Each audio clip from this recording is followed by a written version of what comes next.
స్ఫూర్తిగా కోరుకుంటున్నాను. అండ్ నా విక్రాంత్ అని పిలవనా, మార్కండేయ అని పిలిచేస్తున్నాను నేను కూడా. So Markandeya will speak now. Good evening everyone. Good afternoon అవ్వాల్సిన ఈవినింగ్ అయిపోయింది. సో మా మార్కండేయ ఫస్ట్ క్లిమ్స్ లాంచ్ ఈవెంట్కి వచ్చిన ప్రెస్ అండ్ మీడియా అందరికీ మై సిన్సియర్ థ్యాంక్ యూ. మా మార్కండేయ ఫస్ట్ క్లిమ్స్ మీ అందరితో షేర్ చేసుకోవడం చాలా హ్యాపీగా ఉంది. హాలీవుడ్లో ఎప్పుడో ఈ మధ్య మల్టీవర్సెస్ సూపర్ హీరోస్ కాన్సెప్ట్స్ అనేవి లాస్ట్ 10-15 ఇయర్స్లో ఒక నార్మ్ అయిపోయాయి. కానీ మన హిందూయిజంలో అనంతకోటి బ్రహ్మాండాలు, చిరంజీవులు ఇలాంటి కాన్సెప్ట్స్ ఎప్పుడో థౌజండ్స్ ఆఫ్ ఇయర్స్ నుంచి ఉన్నాయి. అలాంటి మన ఇతిహాసాల్లోంచి తీసుకున్న ఒక కథకి ఒక మోడర్న్ వర్షనే మా మార్కండేయ మూవీ. సో మీ మార్కండేయ అంటే ఏంటి మూవీ అని మీ మీ జానర్ ఏంటి అని చెప్పాలి అంటే, మైథాలజీ అనే word I'm not big fan of it. ఎందుకంటే మైథాలజీ అంటే ఇట్స్ ఎ మిత్, కానీ మన పురాణాలన్నీ they are actually facts. So ఇతిహాసాలు అని అంటారు, అందుకే మన వాళ్ళు ఇతిహాసాలు అంటే ఇతిహాస అంటే జరిగిన కథ. సో అండ్ ఇతిహాసాన్ని నుంచి డ్రైవ్ చేసుకున్న ఒక mystic thriller is Markandeya. So అలాంటి ఇతిహాసాల నుంచి ఒక కథ తీసుకొని మేము దాన్ని ఒక యంగ్ టీమ్ని, అంటే చాలా జల్లెడ బట్టి ఒక యంగ్ మోటివేటెడ్ టీమ్ని గ్యాదర్ చేసి ఒక మంచి ప్రోడక్ట్ చేయాలని చెప్పి స్టార్ట్ చేసాం. కానీ స్టార్ట్ చేశాక మాకు అర్థమైంది, ఇలాంటి ప్రాజెక్ట్కి సరైన గైడెన్స్, సరైన బ్యాకింగ్, సరైన సపోర్ట్ లేకపోతే అది స్టార్ట్ అవడమే కానీ ఎండ్ అవ్వడం ఉండదు, అండ్ వాటి పొజిషనింగ్ రాదు.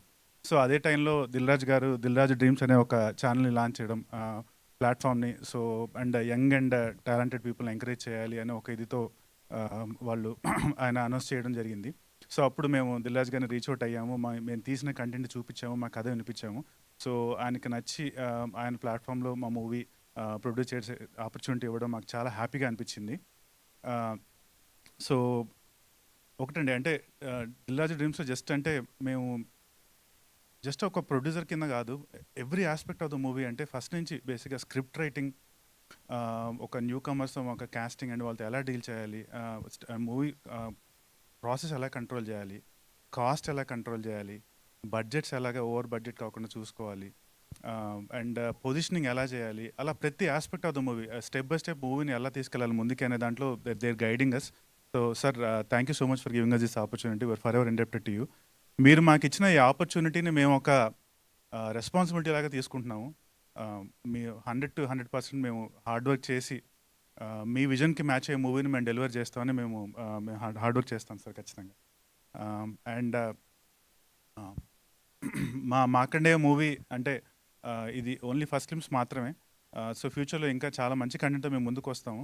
It's CG intense movie, so it might take a few months, but తొందరలో మీ ముందుకి ఇంకా కంటెంట్ తీసుకొస్తాము. And like the way said, మా యంగ్ అండ్ మోటివేటెడ్ టీమ్ మేము ఇంకా కష్టపడి డిఆర్డి బ్యానర్లో ఫస్ట్ మూవీ కింద దీన్ని లాంచ్ చేసినందుకు ఖచ్చితంగా ఫర్ ఎవర్ రిమెంబర్ గుర్తుపెట్టుకునేలాగా మేము ఒక ప్రోడక్ట్ని డెలివర్ చేస్తామని చెప్పి మేము we are sincerely hoping. Thank you so much. జై హింద్, శివోహం.